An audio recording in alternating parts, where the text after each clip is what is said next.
Welcome to Podcast Awesome.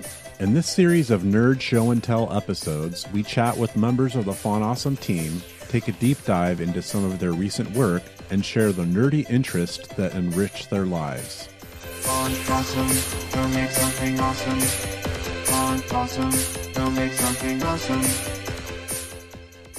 I'm your host, Matt Johnson, and today we're talking with senior developer Ed Emanuel. In this Nerd Show and Tell, Ed tells us about work related to the Icon Wizard project and shares his love for 3D printers and D&D. Font Awesome, go make something awesome. Font Awesome. Well, hey, Ed, thanks for hanging out at the Nerd Show and Tell. Yeah, thanks for having me. I'm curious about your role as Font Awesome and the path for how you got here. I started programming when I was very young, like 12, 13 years old. I just really loved computers and started reading some programming manuals because we had an old TSR-80, which didn't really have much of anything on it. Back in the days when the storage was a cassette tape? Yeah, exactly. Yeah, nice. So I ended up going to Missouri Southern and getting a degree in computer science. After I graduated, I got a programming job and I've spent the last 25 years or so programming. I love it. You know, it's pretty crazy to think about the amount of time I've had in my career and how I'm really still not bored of it. I love doing it every day. So, and you have a background with Dave and Travis, the founders of Font Awesome, right? Travis and I worked together at a company called Liggett and Platt. We worked there together for about 5 years. Got to know each other, became good friends. And then after we both left there, we had some other jobs, did some other things. Eventually, Travis started and Dave started Font Awesome. And then I was coming to the end of a job that I had for like 7 years. And things were kind of getting a little rocky there.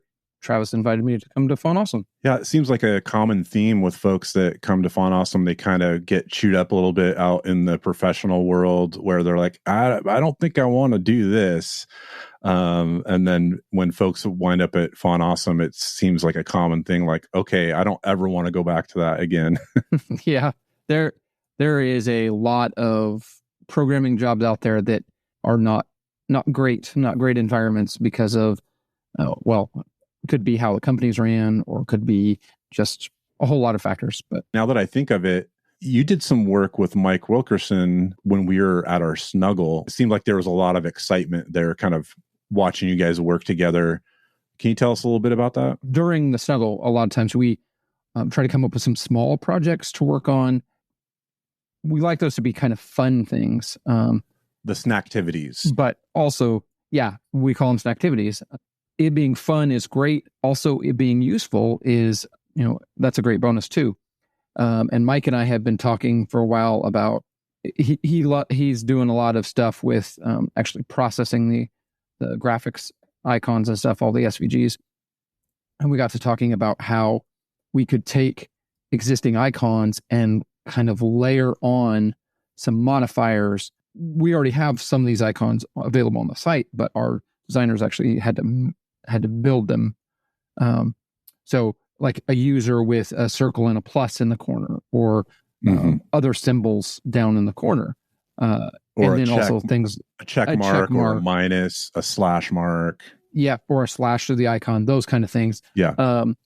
And so we started experimenting around with things, and over the course of the week, managed to get up a working prototype where you could select an icon, and then you'd have a list of these modifiers, and you could just click on one of the modifiers, and it would take that icon and that modifier and combine them together into a single SVG that then we could let you add to your kit on Font Awesome, and then be able to use that on your own website. And that sort of bumps up the number of icons. It's, ludicrous how many more icons possibilities that is. Have you guys done the math on that? We did calculations a couple of times. I don't remember. It's It's a whole lot of icons. I think right now we have like about 12 modifiers, and I can't remember the number of icons we have, but whatever that number is, you get to multiply it basically by 12. Yeah. At this point in time, I think we've got another bunch of modifiers we're going to add to. So the final number might be, 20 or 30 different modifiers, which is going to make us have even more and more icons. Yeah. So currently it's about 19,000 icons that we have in Font Awesome Pro times 12 plus. I mean, that's a lot of icons. Yep. That's really cool. So were there any challenges that you guys had when you were building that? Any hurdles that you had to get over? Yeah. So there's a lot. So, Mike doing all of like actual image processing, taking, two SVG paths and kind of trying to combine them together and create rules and stuff around those so that you get the output you're looking for. Beyond that, there's also like the user interface for this. What should this look like? How do we make it easy for a user to use and understand what they're getting? So we spent a week during the Snuggle working on the features and getting kind of the prototype together and the basics and stuff. And then during our cool down, I actually started like polishing all of that work and getting the UI built and stuff.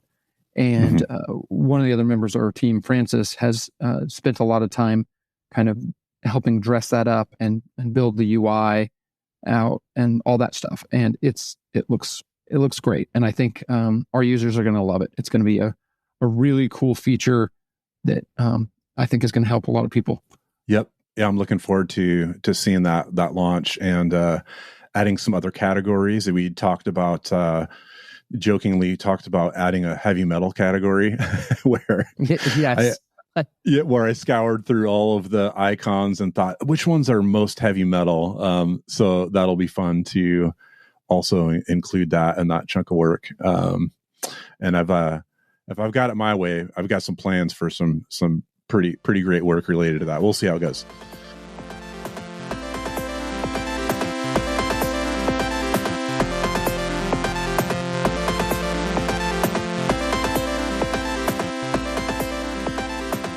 So is there anything in the world of tech these days that's piquing your interest, maybe outside of development or even within development, like something you kind of keep an eye on, the news headlines?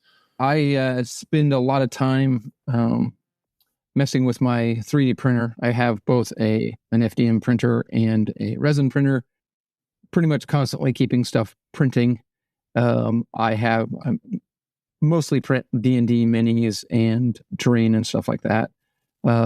Which is super fun. I don't know anything about 3D printing. So where do you get like the, how does that work for somebody who doesn't understand that? Like you get some kind of schematic for like a figure and then the printer creates it. How does that even work?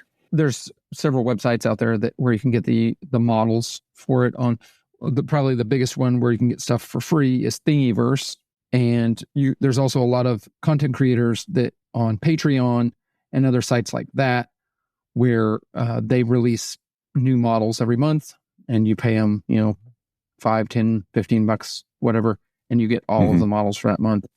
And then you just take those models and you run them through a piece of software. Typically, like one of the most common ones is Cura. It's just a piece of software. You drop the models in there and then you do some settings and click a few buttons, and then it gives you an output that you copy onto a thumb drive and you plug it into your printer and you go hit print, and then you wait a few hours or sometimes a couple of days, depending on how big it is, and you have your model. It's amazing. The world of technology we're living in. And they said, that we'd have flying cars by now, but at least we can print physical objects. So that's pretty cool. That is very cool. I love it. I remember the days of playing D&D as a youngster, and it used to be those what was the metal material? It's probably pewter. Yeah, pewter. Yeah, those really heavy miniatures, and just spending hours painting those things with a magnifying glass and trying to get the details just right. Do you like painting them too, or? Oh yeah, I paint stuff all the time.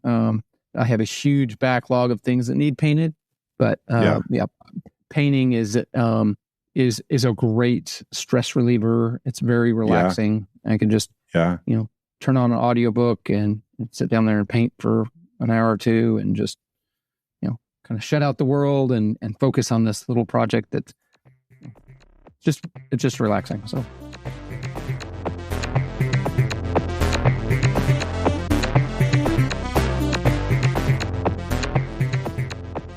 So on to the deep, important questions. Is there an icon or an icon theme or category that you think is missing from the Font Awesome canon? I don't think we have one that's specifically just RPG. I know we have a gaming category. But we don't have anything that's like a little more narrowly focused just around, pen and paper RPGs. Mm-hmm. If you had it your way, what kind of icons that fit into that category would make it in? Oh, well, I mean, we definitely have, I think we have a 20-sided dice that belongs in there. We have some swords, axe, the wizard's hats. We have a bunch of mace, icons. The cloak. The skull, stuff like that. I think there's probably definitely a few icons we could add along those lines. Some more D&D themed things. Oh, we have a dragon icon already, but I think there's some other monsters that would be cool to add. Some kind of slime or gelatinous cube or a beholder, but I suppose we couldn't call it a beholder. We could add a bag of holding in there. I wonder how you would visually represent that. Maybe a bag icon with an infinity symbol in the corner. Yeah, there you go. Exactly. Oh, there's another modifier. Yeah. Yep, there you go. The infinity modifier. Do you have any favorite Font Awesome icons? I am very particular to the retro rocket, the pixelated rocket one, because of Space Awesome. Mm-hmm. And I also, I really like a lot of the space icons as well that are in that category for space. Yeah, you spent a lot of time with those icons. Yeah, I did. Which segues into, some of the stuff that you're kind of doing outside of regular work rhythms. So a couple months ago, you launched Space Awesome for maybe folks that haven't heard about that.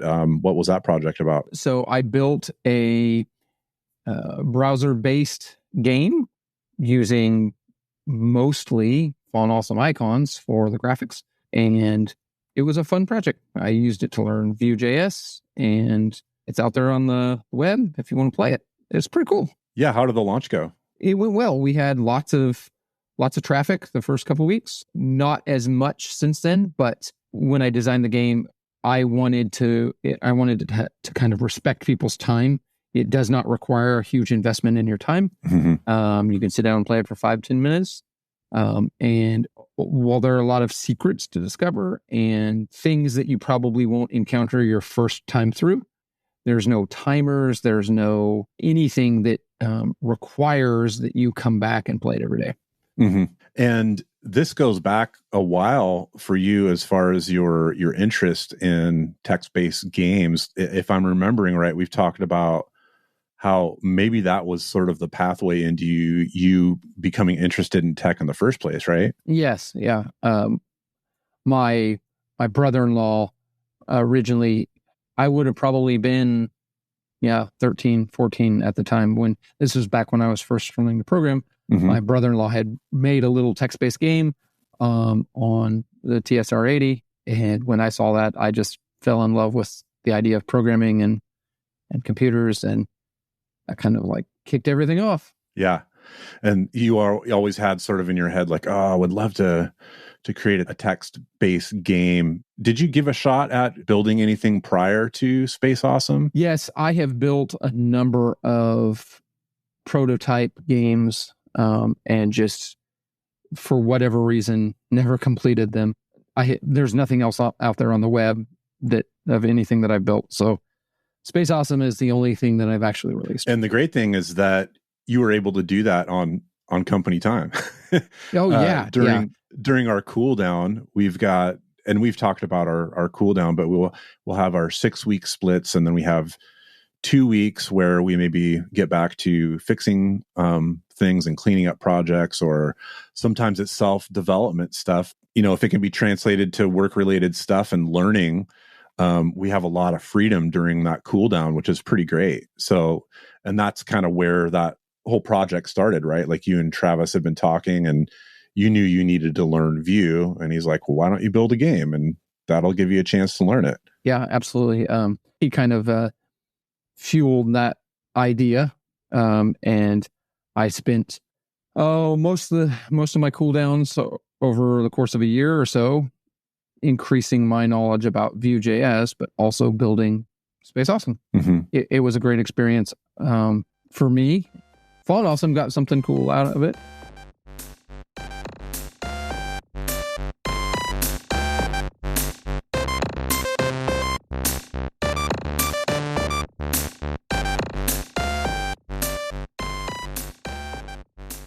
What's the weirdest or crappiest job you've ever had? I worked at Blockbuster Video Warehouse for a couple of weeks. That was grueling work. Yeah. Just being on your feet for 8 to 10 hours a day. And this was while I was going to school. So I was going to school 4 hours a day and then working 8 to 10 hours a day. And it was, you're just pulling orders off the shelf, and did not enjoy it and didn't last very long. What's the Blockbuster warehouse? Is that like a distribution center where they have all of their DVDs and VHS tapes or something? VHS tapes, DVDs, and all their office supplies, paper, anything like that. It was just going and grabbing stuff off of shelves, putting it in a box, repeating the process. On those hard concrete floors, probably lots of backaches. Yep. Oh, man. Didn't enjoy it. The good old days of Blockbuster Video, how the world has changed. It's funny thinking about those Friday nights when you go out with your friends and you have to choose a video, and everybody's like standing in the aisles, like looking for something decent and then coming to some sort of consensus. Now we just sit on the couch and go through all of our streaming apps trying to new set of problems. Yeah. Real first world problems there. What kinds of things are you nerding out about outside of work? Well, I run a weekly D&D game. Nice. We're going through Tomb of Annihilation right now, which I probably spend way too much time reading stuff about D&D and preparing stuff for the game and all that. But it's super fun. That's kind of gotten me into wanting to do some writing. Specifically kind of in that space, adding, whether that be adventures or other supplements, stuff like that.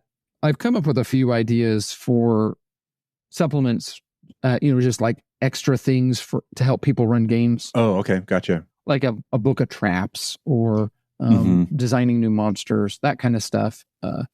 I have a lot of ideas started.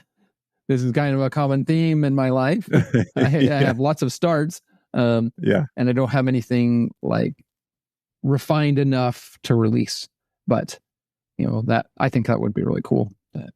Throw something up on the DMs Guild and see how people receive it. When did you start to take an interest in D&D? Well, I think I can thank my brother-in-law for that one as well. When he started dating my sister, my older sister, they played D&D and kind of introduced me and my other siblings to it. So I played Advanced Dungeons and Dragons back in the late 80s a little bit. And then we didn't have any of the books, so we kind of homebrewed our own game for a while. Just like everyone else, we kind of stepped away from it for a while. And then, let's see, it's been 5 or 6 years ago. Actually, I talked Travis into playing, and I ran a game for him and a couple other friends and my daughter. That's been going on for quite some time now. I seem to remember back in the day that, D&D and role-playing games were like a pretty dorky pastime, like kind of nerdy kids that are like into comic books and video games and things like that. And I remember by the time I was a teenager, it was sort of like not cool to play D&D, but I love the fact now that it doesn't seem like there's that stigma there anymore, which is pretty great. Yeah, it is super popular. There's a number of reasons for that. Stranger Things, Matt Mercer. Right. It is very, very much mainstream now, and I love it. I think it's great. I think it is something that I'm glad more people are getting to experience, because it is a very creative, imaginative outlet. I think can help a lot of people. Help them be more creative, help them relieve their stress, and I think it's great. I mean, obviously it's a community building thing. Like you're having fun with your friends, you're actually creating something together in real time. And just a simple fact of like role playing a different type of person or personality is really kind of interesting, Yeah, the last game I played at the Snuggle, Mike Wilkerson's character was like this kind of self-involved bard type character who was very flamboyant and would come into the room, always looking for a date or like trying to win somebody over. And he was just like really into it. And we all would, we'd all laugh every time we would come across a new adventure or meet, new characters along the way. And he'd be the first one through the door, saying, hello, I've arrived, and it was so funny. My character was sort of the stoic elf and saying like, okay. Yeah, we get it. Like, please don't ruin the objective of what we're trying to do here by trying to be Mr. Popular. It was just really fun. That was a super great game. You guys all did great job. I really enjoyed it. That's so when you're running a game, people ask me this sometimes, like, is running the game fun? And I'm like, it is, but it's kind of different, because it's fun when you guys are having fun, when the players are having fun. Right. And, it's like I'm just kind of facilitating all of that, trying to create these scenarios and things so that you guys can like explore your characters and have a good time and, all those kind of things. It doesn't have to be combative. Like, I know there's like back definitely in the 80s, there was a little bit more of the combative DM.